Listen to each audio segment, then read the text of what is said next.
अपने बयान पर 200% खड़ा हूँ, सबूत भी मौजूद हैं। मेरे ख्याल से अब नून लीग की जमात ख़त्म हो चुकी, 1-2 हफ्तों में गिरफ्तारियाँ भी हो जाएंगी और ये मान भी जाएंगे क्योंकि ये बरतानिया है। लीग की क़यादत पर इल्ज़ामात लगाने वाले तस्नीम हैदर शाह ने बड़ा दावा किया है। उन्होंने कहा है कि चेयरमैन तहरीक इंसाफ इमरान खान पर हमले और सहाफ़ी अरशद शरीफ के कत्ल की साजिश लंदन में हुई। तस्नीम हैदर शाह ने अपने एक बयान में बताया कि गुज़िश्ता 20 साल से मुस्लिम लीग नून से मुंसलिक हूँ। नवाज शरीफ के साथ हसन नवाज के दफ्तर में 3 मुलाकातें हुई हैं। मुझे मीटिंग के लिए बुलाकर बताया गया कि अरशद शरीफ और इमरान खान को कत्ल करना है। पहली मीटिंग 8 जुलाई, दूसरी 20 सितंबर और तीसरी 29 अक्टूबर को हुई। तस्नीम हैदर ने कहा कि इस केस में नवाज शरीफ, मरियम नवाज और नासिर भट्ट को गिरफ्तार होना चाहिए।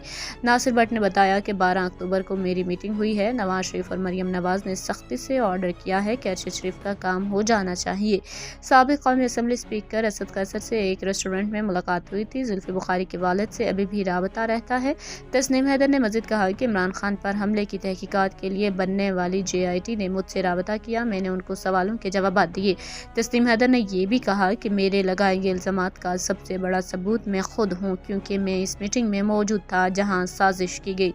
अपने बयान पर 200% खड़ा हूँ। मेरे ख्याल से अब नून लीग की जमात ख़त्म हो चुकी है, 1-2 हफ्तों में सबकी गिरफ्तारियाँ भी हो जाएंगी और ये मान भी जाएंगे क्योंकि ये बरतानिया है। अरशद शरीफ के कातिल भी यही लोग हैं, दी गई थी।